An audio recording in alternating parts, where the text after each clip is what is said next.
사도행전 10장. 가이사랴에 고넬료라는 사람이 있었는데 그는 이탈리아 부대라는 로마 군대의 백부장이었다. 그는 경건한 사람으로 온 가족과 더불어 하나님을 두려워하며 유대 백성에게 자선을 많이 베풀며 늘 하나님께 기도하는 사람이었다. 어느 날 오후 3시쯤에 그는 환상 가운데에서 하나님의 천사를 똑똑히 보았다. 그가 보니 천사가 자기에게로 들어와서 고넬료야 하고 말을 하는 것이었다. 고넬료가 천사를 주시하여 보고 두려워서 물었다. 천사님, 무슨 일입니까? 천사가 대답하였다.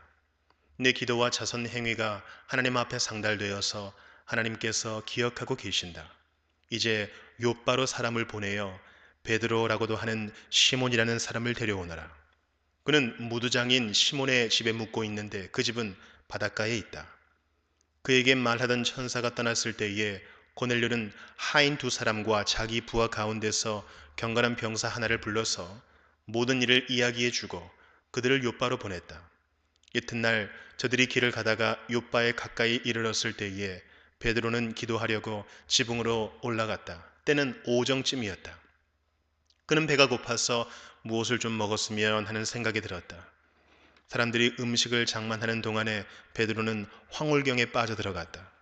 그는 하늘이 열리고 큰 보자기 같은 그릇이 내 귀퉁이가 끈에 매달려서 땅으로 드리워져 내려오는 것을 보았다. 그 안에는 온갖 네발 짐승들과 땅에 기어다니는 것들과 공중의 새들이 골고루 들어 있었다. 그때에 베드로야 일어나서 잡아먹으라 하는 음성이 들려왔다. 베드로가 대답했다. 주님, 절대로 그럴 수 없습니다. 나는 속되고 부정한 것은 한 번도 먹은 일이 없습니다. 그랬더니 2번째로 음성이 다시 들려왔다. 하나님께서 깨끗하게 하신 것을 속되다고 하지 말아라. 이런 일이 3번 있은 뒤에 그 그릇은 갑자기 하늘로 들려서 올라갔다. 베드로가 자기가 본 환상이 대체 무슨 뜻일까 하면서 속으로 어리둥절하고 있는데 마침 고넬료가 보낸 사람들이 시몬의 집을 찾아서 문 앞에 다가섰다. 그들은 큰 소리로 베드로라는 시몬이 여기에 묵고 있는지를 묻고 있었다. 베드로가 그 환상을 곰곰이 생각하고 있는데 성령께서 말씀하셨다. 보아라, 3사람이 너를 찾고 있다. 일어나서 내려가거라. 그들은 내가 보낸 사람들이니 의심하지 말고 함께 가거라. 그래서 베드로는 그들에게 내려가서 물었다. 보시오, 내가 당신들이 찾고 있는 사람이요. 무슨 일로 오셨소? 그들은 베드로에게 대답하였다. 고넬료라는 백부장이 보내서 왔습니다. 그는 의로운 사람이요 하나님을 두려워하는 사람입니다. 그는 온 유대 백성에게 존경을 받고 있습니다. 그는 사람을 보내어 당신을 집으로 모셔다가 말씀을 들으라는 지시를 거룩한 천사에게서 받았습니다. 베드로는 그들을 불러들여서 묻게 하였다. 이튿날 베드로는 일어나서 그들과 함께 떠났는데 욥바에 있는 신도 몇 사람도 그와 함께 갔다. 그 다음날 베드로는 가이사랴에 들어갔다.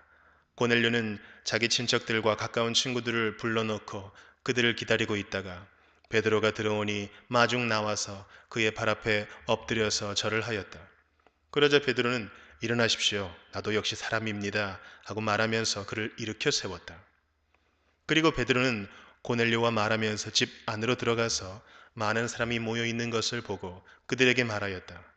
유대 사람으로서 이방 사람과 사귀거나 가까이 하는 일이 불법이라는 것은 여러분도 아십니다.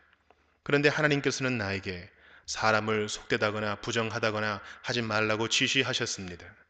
그래서 여러분이 나를 부르러 사람들을 보냈을 때에 반대하지 않고 왔습니다. 그런데 묻고 싶은 것이 있습니다. 무슨 일로 나를 오라고 하셨습니까? 고넬료가 대답하였다. 나흘 전 이맘때쯤에 내가 집에서 오후 3시에 드리는 기도를 하고 있었습니다. 그런데 갑자기 어떤 사람이 눈부신 옷을 입고 내 앞에 서서 말하기를 고넬료야, 하나님께서 내 기도를 들으시고 내 자선 행위를 기억하고 계신다. 욥바로 사람을 보내어 베드로라고도 하는 시몬을 불러오너라. 그는 바닷가에 있는 무두장이 시몬의 집에 묵고 있다 하였습니다. 그래서 나는 곧 당신에게 사람을 보냈던 것입니다. 그런데 이렇게 와주시니 고맙습니다. 지금 우리는 주님께서 당신에게 지시하신 모든 말씀을 들으려고 다 같이 하나님 앞에 모여 있습니다. 베드로가 입을 열어 말하였다. 나는 참으로 하나님께서는 사람을 외모로 가리지 아니하시는 분이시고 하나님을 두려워하며 의를 행하는 사람은 그가 어느 민족에 속하여 있든지 다 받아주신다는 것을 깨달았습니다. 하나님께서는 이스라엘 자손에게 말씀을 보내셨는데 곧 예수 그리스도를 통하여 평화를 전하셨습니다. 예수 그리스도는 만민의 주님이십니다. 여러분이 아시는 대로 이 일은 요한의 세례 사역이 끝난 뒤에 갈릴리에서 시작하여서 온 유대 지방에서 이루어졌습니다. 하나님께서 나사렛 예수에게 성령과 능력을 부어 주셨습니다. 이 예수는 두루 다니시면서 선한 일을 행하시고 마귀에게 억눌린 사람들을 모두 고쳐 주셨습니다. 그것은 하나님께서 그와 함께 하셨기 때문입니다. 우리는 예수께서 유대 지방과 예루살렘에서 행하신 모든 일의 증인입니다. 사람들이 그를 나무에 달아 죽였지만 하나님께서 그를 사흘 날에 살리시고 나타나 보이게 해 주셨습니다. 그를 모든 사람에게 나타나게 하신 것이 아니라 하나님께서 미리 택하여 주신 증인인 우리에게 나타나게 하셨습니다. 그가 죽은 사람들 가운데서 살아나신 뒤에 우리는 그와 함께 먹기도 하고 마시기도 하였습니다. 이 예수께서 우리에게 명하시기를 하나님께서 자기를 살아있는 사람들과 죽은 사람들의 심판자로 정하신 것을 사람들에게 선포하고 증언하라고 하셨습니다. 이 예수를 두고 모든 예언자가 증언하기를 그를 믿는 사람은 누구든지 그의 이름으로 죄 사함을 받는다고 하였습니다.